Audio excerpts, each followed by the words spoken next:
Today, secrets, lies, and that approaching cliff.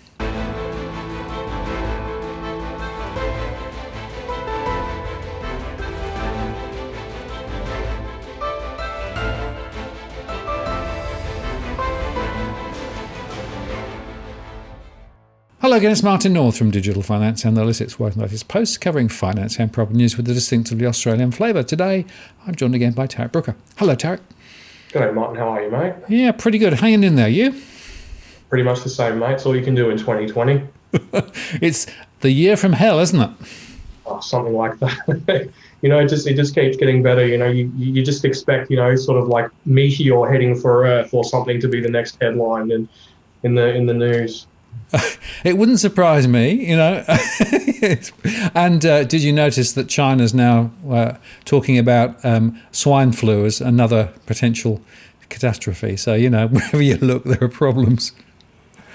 Absolutely. It's really quite interesting. Finally, all these various things that you and a lot of other people have been talking about are all coming to the fore all at once, along with all these other things with the virus and everything else. Yeah, no, it is. And I'm very intrigued by the political response, right? And, there's a lot of jawboning going along. There's a lot of posturing going along, but not really a lot of good policy making that I can see. No, there isn't. And I found that in the last few weeks, in the run-up to the Eden-Monaro by-election, which was on Saturday, it's all gone very, very quiet. All of these various things where they were talking about targeted stimulus and the removal of JobKeeper. For example, when we last spoke, we were talking about the removal for childcare workers. Yeah. And now all of that's faded away, with the background of this by-election until probably until next week. But it's quite interesting because, last week the government, the Daily Telegraph reported that the government said, and I quote, senior ministers confirmed with the Daily Telegraph that we would see a $75 a week increase to JobSeeker. And then a day later, the Social Services Minister came out and said, no, that's not happening. That's not even a proposal under consideration, even though senior ministers the very day before said to the Daily Telegraph, that is our, and I quote, preferred option. So, that's the sort of, the crux of the title, the secrets and the lies, because, there are two very different narratives going on out there. Right. And give you another one, and that is, of course, that defence announcement, that massive spending over, 10 years or whatever it is, or multiple years, except that it's actually lower than the cross-party agreed target of 2% GDP. Scott Morrison is a master of the announcement effect. He truly is. He announces, bushfire relief, drought relief, all these various different policies. And then when you actually get into the nitty gritty, it's like, oh, they haven't even given them half the money. And he gets a lot of mileage out of that. I mean, you can't help but be impressed, from a political perspective, but as a member of the public and a voting citizen, you're just sort of like, can we get a little bit of substance rather than just look at this? Remember, he's from marketing. You have to go back and remember that point, right? He is from marketing. But my point is, there was almost no critical analysis in the mainstream about that at all. There hasn't been a lot of critical analysis about a lot of things, to be completely frank. No. I mean, I was going through the ABS data for the household survey in terms of the JobKeeper payments. And according to their data, the percentage of the population receiving the payment is actually much, much lower than what the government claimed. Yep. The other day they said there was 2.9 million people on it. Then there was a media report today saying it was 3.3 million. And then there was Josh Frydenberg on the Today program last week saying it was 3.5 million. And there's all these very different figures going around. Now, I got the information from the ABS and then extrapolated that out on the working age population between 18 and 64. And I came to a number of only about 2.35 million actually covered by the JobKeeper scheme. And I know that you've seen some issues in terms of the participation too. Yeah. My proxy, and basically that's from my surveys up, as it were, it isn't more than 2.5 million. So that's lower than even the revised government figures. And what's happening is that some of those businesses who thought they were going to take it, and they might have even applied to take it, didn't actually. Right? The reason is that, one, in some cases, revenue wasn't as deeply cut as they thought it was going to be, but two, all the hoops and everything else they had to jump through made it impossible to administer. So they just backed away and said, no, too hard, I'm not going to do that. Absolutely. I mean, there are so many holes in this government's budget in terms of all these different various programs. I mean, the whole robo-debt scenario played out over $721 million. That's how much has been refunded and rescinded. And, that allegedly led to the deaths of up to 2,000 people. Now, how connected that is still a matter of conjecture. But it's extremely concerning that we were going through all that effort, over all that time, for $721 million, when, if the figures that the ABS have produced are correct, the cost of that over the lifetime of the JobKeeper program is over $22 billion. And robo-debt is chump change. Literally almost every other budget item is chump change. Yep. And it's extremely concerning, even as well with the government-backed small business loans. They allocated $40 billion for that. They've maybe done 2.5 at most. Yeah. And, I mean, there's going to be a huge victory lap for Josh Frydenberg after all this, and go, look at how much we saved. No, well, you're right. Almost everywhere you look, the number announced to make a splash is huge, and the reality of what actually is paid out is small. It's often paid out over multiple years and things like that, like some of the bushfire stuff. And so you're right. In a way, this is all about budget protection, isn't it? Absolutely. I think the infrastructure announcement is another key one. They're talking $70+ billion worth of infrastructure, but 97% of it was either already approved, like the Snowy Hydro scheme, which is actually going to be starting, or it's so far into the future. 97% of it isn't coming until March 2022, which is conveniently just 2 months before when the next election needs to be held, which means that if they do approve it and Labor wins the election, all of a sudden, all the debt is suddenly Labor's problem. Yeah, and I suspect there's some structuring going on. I always think that, the key milestone on the PM's wall is next election, right? So therefore I need to do this, and I want to make sure that house prices don't fall too far before the election. I'll kick as much of the debt as I can over past the next election to basically shape the story as best able I can. And I'll give you another interesting example. Western Australia announced some stimulus land and package support as well as the federal stuff, right? And 2 months ago, there were about 220, 230 land packages sold in a typical month. Guess what it was last month? I believe you said it was 1,600 in your interview last night with Tony Cantero. 1,600! I mean, what a huge jump, right? And purchased by people in areas where there is already massive overdevelopment happened, where there's massive amounts of property for sale and property price falls. I mean, this is another great example of the story sounds good as a press release, but look at the execution and look at the implications. It's just nuts. Absolutely. And there's no guarantee that all of those people are going to get the grant anyway, given all the various different hoops you need to jump through. It needs to be done by this date. The house needs to be completed by this date, all these various different criteria. Yeah. And I don't know. I think one of the really interesting things about the entire way the Morrison government is handling this crisis is, since in the last few weeks, we haven't really seen anything about any sort of larger plan.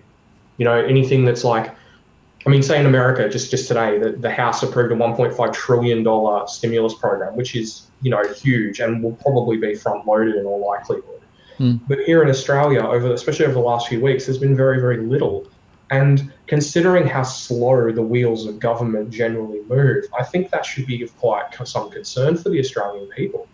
Because realistically, if they're going to come up with a better plan or some other sort of series of programs to sort of support the economy, they really do need to do that now. So really, I mean, if we get to say September 27th, JobKeeper ends, the job seeker supplement ends shortly after, and what does the government do? If they do panic, the scope of things that they could potentially implement is relatively limited. Now, I think that they're probably either going to extend it to some degree, or I think it's also possible that there's going to be pressure on ScoMo from the party room, and we'll see targeted stimulus at various sectors, tourism, hospitality, education, etc. But by the same token, that's not going to work. And then, as we previously discussed, I think it's entirely possible then they just panic and then throw the kitchen sink at it all over again like they did back in March. Well, there's certainly a risk of that. And, it's what's interesting, they actually did offer a very small piece of support for the entertainment sector, right? But that was capped, and it's a small number.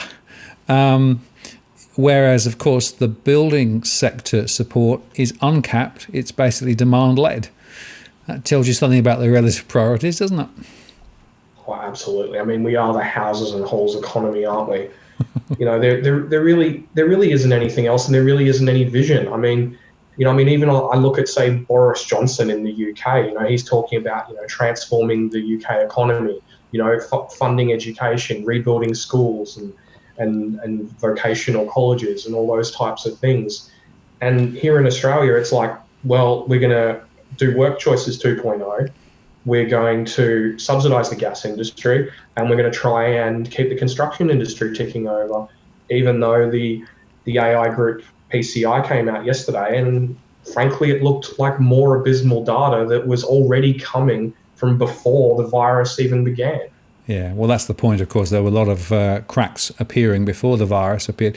And, the real story here is that the momentum in the economy is beginning now to create problems for existing companies, large companies, with workforces that are too big for them, right? I'm looking at the consulting sector, I'm looking at the airline sector, I'm looking at other industry sectors too. So the first wave of job cuts and losses were actually in the informal sector, the part-time workers, all those things, because they could be turned off immediately, right?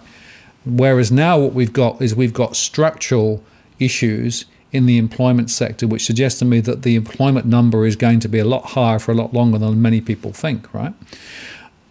And yet there is nothing that I'm seeing from a policy perspective to in any way shift the narrative to somewhere new. We spoke a few times ago about the need for real leadership and real vision and real direction. Well, we aren't getting any of that. We're getting the same old. And of course, the next thing we'll be on is let's cut the corporate tax rate just a bit more to make it a little easier for corporates. And of course, the RBA this week said, well, no, don't worry, you can borrow $1 trillion, no problem, providing that the growth rate is above the repayment rate. That can go on forever. So it's crazy.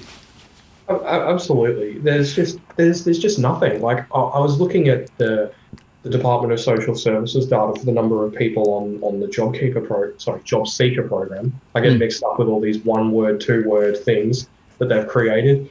And there was 1.63 million in May. And the media's been reporting recently now that it's over 1.7 million.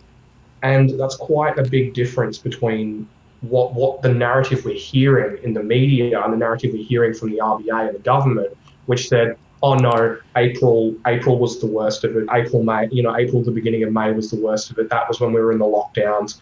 That's, now people are all going to be going back to work.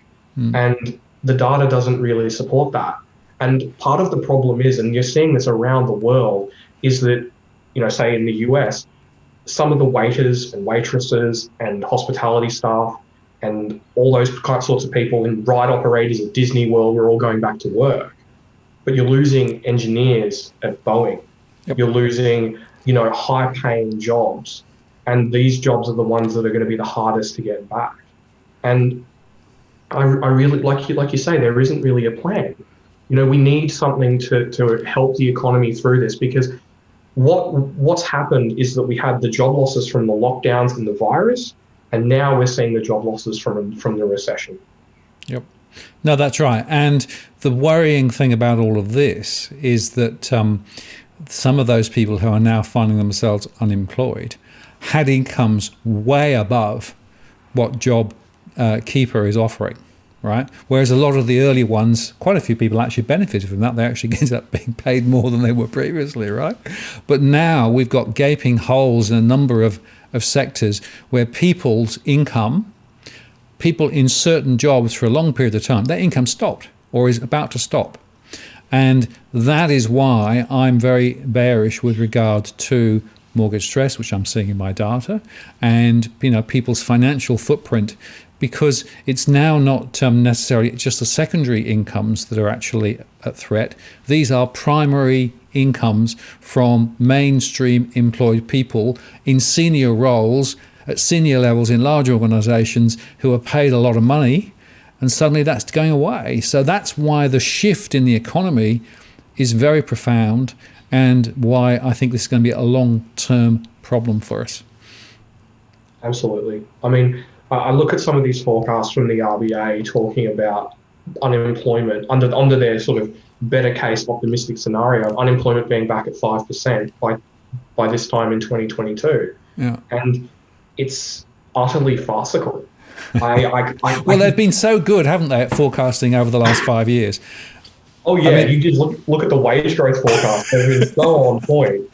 There is a wonderful chart, I'm sure you've seen it, that basically says, this is what they said, this is what happened. This is what they said, this is what happened. They have been consistently wrong and majorly wrong, for nearly a decade, actually.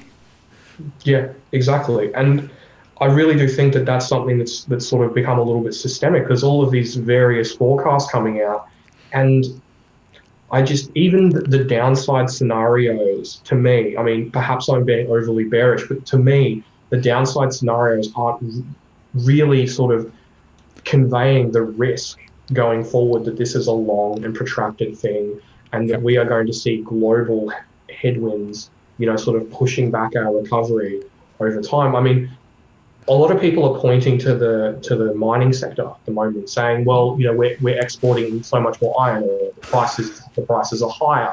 But at the end of the day, that only really benefits the budget and headline GDP in terms of here in Australia.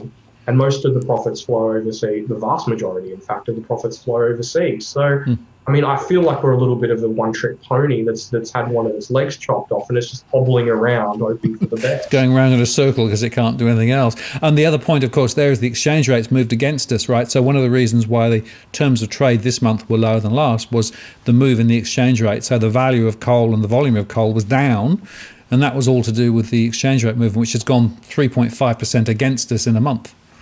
Yeah, exactly. I mean that's something that the RBA is going to really have to start to look at if this continues, especially if the economy continues to weaken. Because, I mean, you look at the trade data, and you look at the absolute collapse in imports, and this was in an economy that was already not doing that well. We didn't really have high levels of inventory for a lot of these companies, because they were waiting until the new year, until the Chinese factories started up after Chinese New Year to do all their orders. And we're still seeing imports down, I mean, at basically 2015, 2016 levels, and they've been absolutely smashed.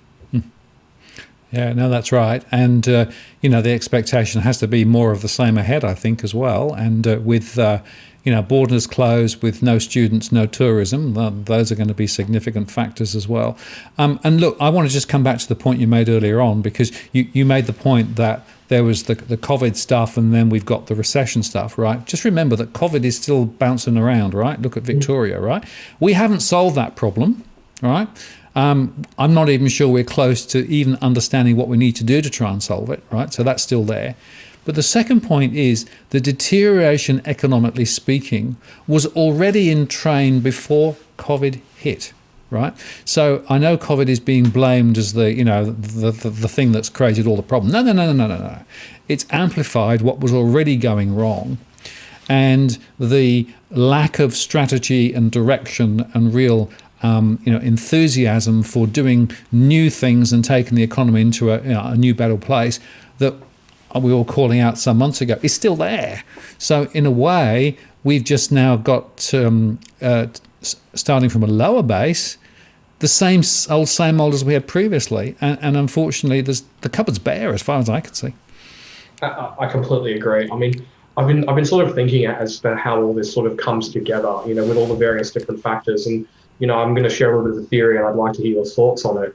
And, my sort of theory is that we are entering the recession really now. We had the initial shock of COVID, of the issues with the lockdowns and people losing their jobs. But now we're entering the actual recession for the first time in 30 years with more dead weight than any economy has ever had. And my theory is that we've entered this recession, and now we're going to see the slow grind down. We're going to see the job losses in all these various industries over the next sort of, 18 months, 2 years, maybe longer, I don't know. But it's not something that's going to immediately bounce back. We've got a new business cycle. I don't think that's the case. We're going to see this, slow grind down in employment, slow grind down in growth. And then obviously you've got the issues with the cost-cutting feedback loop from businesses, which feeds into lower employment, and then so on and so forth. Now, that's sort of my base case at this point, and I'm just sort of wondering how you sort of see it. Unfortunately, I see it pretty much the same. The only issue is, or the only opportunity is, if in fact the government does continue to invest big, and maybe it swallows some of the MMT thinking that says, yeah, we can actually throw more money at this and we can actually get some growth momentum. I mean, basically, Guy Debelle in his RBA way was actually hinting at MMT as basically a component of the solution, right?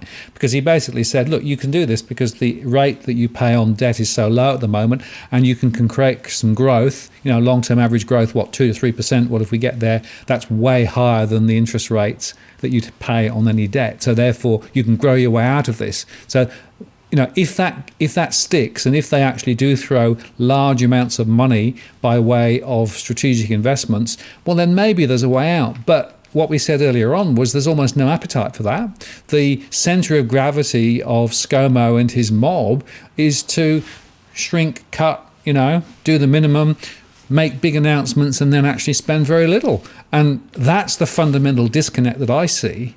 There is a way that potentially things could be improved, but I don't think they're going to go there. And that means that I think you're absolutely dead right. I think your central case is pretty much my central case. And that means that this is a 3 to 5 year grey period in the Australian economy. People are going to get squashed.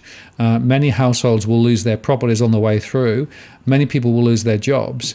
And at the moment, it's hard to see how we pull ourselves out of this. And then, of course, we come to the international context, which is also quite wonky. But, of course, the solution is we'll invite many people from Hong Kong to come and live in Australia, and that will solve the problem, won't it?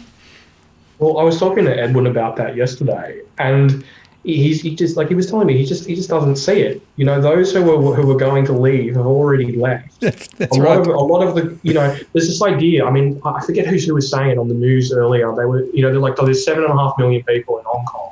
3 million of them are going to go to Britain, and then 4.5 million could potentially end up in Australia and elsewhere. And I just felt like saying, not all of them, A, have the money to leave, or B, want to leave. Yep. Some of them are from mainland China, and they're quite happy to be reintegrated back into the greater whole. Others are already looked at the situation and left. Even more left back when it was handed over to Beijing. And Edwin's view was that they're absolutely dreaming that it's going to really make a substantial impact. No, well, I agree, and I was being tongue in cheek. I don't see it's going to solve anything much in particular, and the repeated cries for China's buying our stuff again, they're buying our property. No. There's very little evidence of that. And in fact, it's getting harder and harder for, people from there to buy property here. So I don't think we can look to that particular solution for a way out of our issue. We have to be able to create a vision. We have to create a new way of thinking about the economic future of Australia. And we have to commit to it quite quickly. Otherwise, we're in for a very long, low grind. Absolutely. I mean, I think the part of the problem is that, the rhetoric in Australia about balanced budgets, about superior economic management, while that obviously dominates the coalition's thinking, it's still a key and central point to the way that the Australian public view a government's economic management skills. And if, for example, ScoMo does pull the trigger on MMT, if he blows up the deficit, blows up the debt, there's nothing to stop Labor from using the same tactics that Tony Abbott used against them for their much, much, much smaller stimulus in relative terms, to then just hammer the crap out of them and drive them out of office. And ScoMo knows that. I mean, he is a smart guy in that particular way. And I have a hard time seeing them changing this, Howard and Costello approach to budgets, to the deficit, to debt in general, in a fast enough timeline to be able to make the decisions when they need to be made. I think that it's entirely possible they'll kick the can down the road because they have to. But I don't think that the Liberal Party is going to do that happily. And there's going to be increasingly people going, we need to end this. There's too much debt. And because there's quite a few disciples of that particular viewpoint in the Liberal Party. And I would say, to be completely honest, they're probably in the majority. I think they probably are. And by the way, there'll be some on the other side of the house who'd actually share those views too, because in a way, both sides of politics have tended to sort of go down the same route. There's a little bit of change of emphasis in terms of the investment, but neither wants to run a deficit, neither wants to, see the budget blow out particularly. So there is a fundamental philosophical roadblock here insofar that politics probably is disconnected from reality. Politics is disconnected from what needs to be done to be able to move this economy forward. And I'm not sure that we're going to break out of that. So, it goes back to what I say, what you're saying. It's going to be a long, slow grind. Absolutely. I mean, I think that in a lot of ways, last year's election has really complicated things because, if ScoMo does arrive with this big, broad vision of different things, that's a big departure from the way we've done things in the recent past. He faces the same uphill battle that Bill Shorten faced last year when he wanted to reform negative gearing and capital gains tax and franking credits, because it's a massive change from the way things are currently done. And, unless he could somehow find bipartisan support on that, something that could really sort of insulate him from the threat of, the issues within the party room, it's hard to see him changing that. I mean, I know that's what, Philip Lowe and economists and all these other people are screaming for. But as you say, in terms of political reality, it's not going to happen on the scale that they want. And I think that's going to be one of the key central themes going forward, because while we can, I think we both agree that there's definitely the possibility that they could continue the current stimulus measures.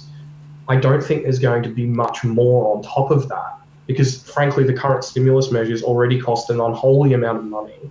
About every sort of 3 weeks, we're spending a Kevin Rudd $950 cash handout. And that's just not going to fly with the Liberal Party route. No, I think that's right. And I don't think that there's much chance of getting a consensus across the aisle. I mean, that's probably what we really need. What we really need is a national approach to this 1 in 100 year emergency that we've got, right? And basically get everybody aligned and heading off in the same direction. But that, of course, would take a completely different sort of leadership, a Churchillian sort of leadership, which we don't have. No, he's not gonna reach across the aisle to the likes of someone like an Albo's not exactly Clement Attlee, is he? What a thought. Tarric, you've made me feel very gloomy because I've been harbouring these doubts and concerns for the last couple of months as I've been watching this play out. And, you're playing the back to me, I think, has reconfirmed my initial hypothesis is that this is not going to end well. Oh, well, we'll just keep calling it out as best we can, I suppose. That's all we can do, mate. We just hope that there are people out there who listen. And to be completely honest, looking at the May retail sales data, it's not looking too good. Oh, it was up. Well, yeah, but it was very much down previously, so it doesn't really tell you anything. And it was as signalled. And of course, if my hypothesis on the fact that more people are going to be unemployed rather than less, then retail spending is going to continue to deteriorate. So I don't think that's a go out of jail card either. No. My concern with the retail sales data isn't so much that it was good. I mean, it was it was record breaking. But it's more just the fact that, I talk to people who are on JobKeeper, JobSeeker, and there's this idea that everything's going to snap back to normal, and it's absolutely fine to go out and buy a new car or use their money from their super to gamble on the ASX and go buy a new guitar or whatever it is. And there's sort of no real thought that, oh, hey, maybe I should put that $550 away, because it might not always be there. Well, that's of course the issue, and if they do turn things off, people suddenly find that money that they wanted and was actually made available to help them through, not be frittered away on frivolous things, could actually be a big issue for them. I must admit, things are deteriorating in the property market quicker than I thought they would. Yeah. Well, it goes back to what I said. It's who's now unemployed. That's the thing that's changing, right?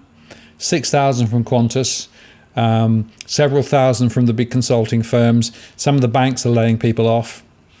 These are, big corporate jobs with big salaries. Yeah, a mate of mine's a financial advisor who was telling me yesterday he had a meeting with an aircraft engineer from Qantas. Guy was on 170 grand a year. He's now on JobKeeper. Yep. They reckon he's not going to. He's an older fella, so he's probably not going to get his job back, he reckons. And that's the point. So early on, a lot of people got actually a pay rise because of JobKeeper, because they were earning less, right? But now it's the other way around. So JobKeeper is not sufficient to keep those people with large mortgages and school fees and everything else running. No. I think that's really key, though, isn't it? I mean. Yeah. You think about some of these private school fees, 15, 20 grand a year a kid. If you want to keep your kids or with their friends in private school, all of a sudden that's JobKeeper gone. Correct. And quite often it was two incomes and now they're down to one income. And if that one income is the second income and a part-time income at that, I might get JobKeeper on top. But, the financial pressures that I'm seeing in my surveys, the latest data will come out on Monday, it's going through the roof. So, this is, not good. No, I mean, it's kind of scary. Like, we talk about this scenario playing out like a normal sort of recession of the slow grind down. But then I just think, if we do see a housing crash, if things all of a sudden go island on us, if we see a tightening of credit or whatever the catalyst is, things could get really bad really, really quickly. And that's even, that makes our base case look like Sesame Street. Yeah, you're right there. Tarric, I appreciate your time today. Very interesting as always. And, I always love comparing your thoughts and my thoughts, because we sort of travel in slightly parallel universes. When we cross, we just need to hit the same point, which is, I'm not sure who should be more concerned, actually. Yeah, it's a pretty concerning thing going forward, mate. It certainly is. Well, we'll pick up the conversation again down the track and see how right or wrong we are. Maybe there will be a rabbit pulled out of a hat somewhere, and suddenly, magically, it'll all click back, and the sun will come out, the birds will sing, the choir will be, there in the background, and suddenly we'll be in nirvana, or not. Well, maybe ScoMo will get possessed by Churchill, and Albo will get possessed by Attlee, and we'll find a way out of this. Well, fingers crossed. Thanks, Tarric. See you soon. Later, mate. Bye.